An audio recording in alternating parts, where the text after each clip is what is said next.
Hello class. Today we will discuss about digital presentation.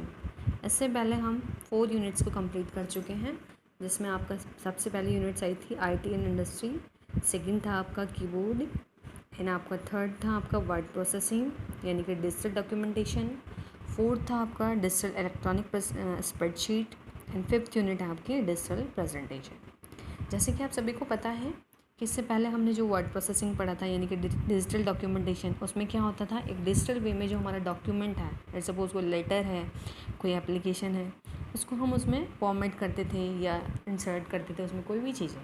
ठीक है, अब हमारा नेक्स्ट था आपका सेकंड जो यूनिट फोर्थ जो यूनिट थी, उसमें आपका था डिजिटल इलेक्ट्रॉनिक स्प्रेडशीट। उसमें क्या आप कैलकुलेशन से रिलेटेड कोई भी वर्क करते थे, यानी कि शीट्स होती थी आपके पास, कोई टेबल आपको डिज़ाइन करना है या कोई कैलकुलेशन करनी है, आपको कोई मार्कशीट बनानी है, तो आप इलेक्ट्रॉनिक स्प्रेडशीट में बनाते थे।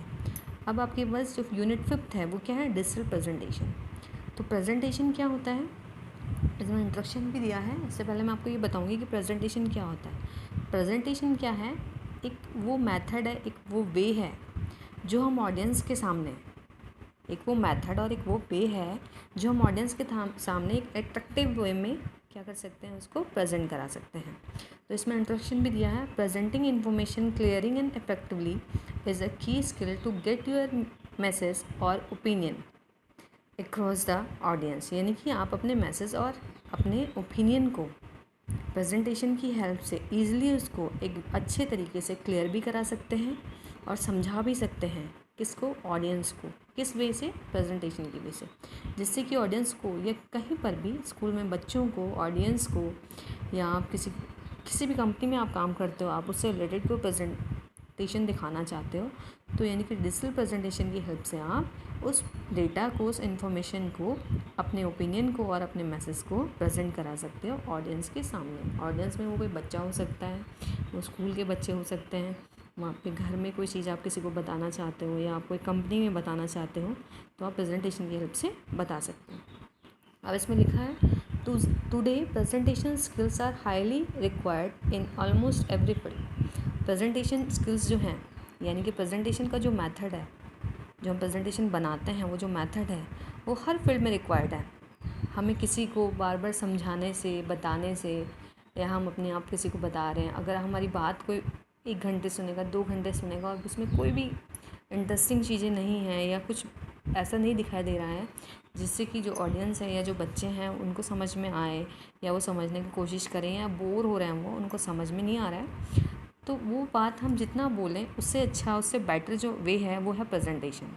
उसमें हम क्या कर सकते हैं, एट्रैक्टिव मैनर से, एक इफेक्ट वे में उसको बना सकते हैं और ऑडियंस में अपने ओपिनियन और अपने मैसेज या अपनी कोई भी डेटा या कोई इन्फॉर्मेशन को शेयर कर सकते हैं इन द फॉर्म ऑफ और इन द वे ऑफ और in the method of presentation.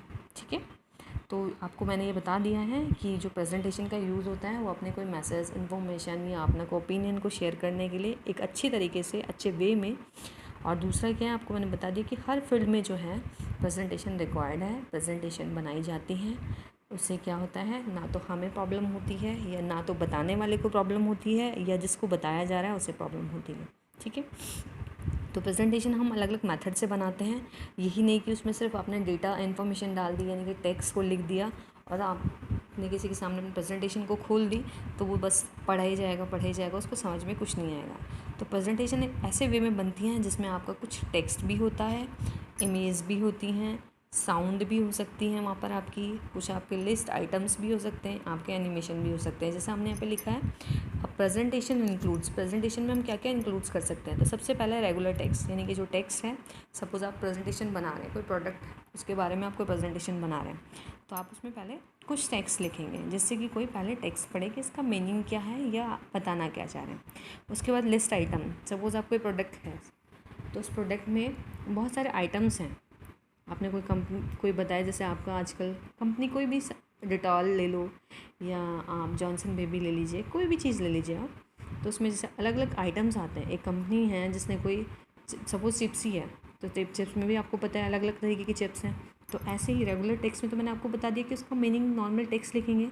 List item में क्या होगा कि जो आपने एक चीज़ बताई है, जो प्रोडक्ट बताया, उसके अंदर क्या क्या आइटम्स हैं।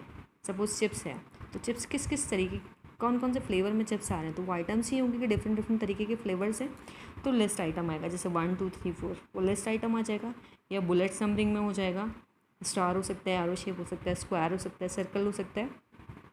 उसके साथ आप प्रोडक्ट्स की डिटेल टेबल में देना चाहते हो कि कितने प्रोडक्ट्स हैं, कौन कौन से हैं, क्या क्या हैं। ग्राफिक एलिमेंट्स दे सकते हो, सपोज आप प्रोडक्ट्स की पिक्चर्स दे सकते हो। किसी शेप में आपको बताना है कोई प्रोडक्ट्स, या आप किसी शेप में कुछ लिखना चाहते हो एक इफेक्टिव मैनर में, एक अच्छे तरीके से मैसेज देना चाहते हो, कुछ थॉट्स आपको देना है, कुछ स्लोगन आपको लिखना है, तो आप ग्राफिक एलिमेंट्स की हेल्प से ये काम भी कर सकते हो। या सपोज़ आप अपनी प्रेजेंटेशन में कोई ऑडियो और वीडियो भी देना चाहते हो, सपोज़ आपने कोई टेक्स्ट लिखा है और आप उस टेक्स्ट को अपने एक साउंड में समझाना भी चाहते हो, तो आपको वहाँ पर बोलने की ज़रूरत ना हो, आप साउंड पहले से रिकॉर्ड करके रखें, तो आप प्रेजेंटेशन में साउंड को भी रिकॉर्ड कर सकते हैं। वीडियो भी आप डाल सकते हैं, या अपनी सेल्फ की वीडियो बना के भी आप प्रेजेंटेशन में डाल सकते हैं। उसके बाद आता है लास्ट एनिमेशन। एनिमेशन क्या है?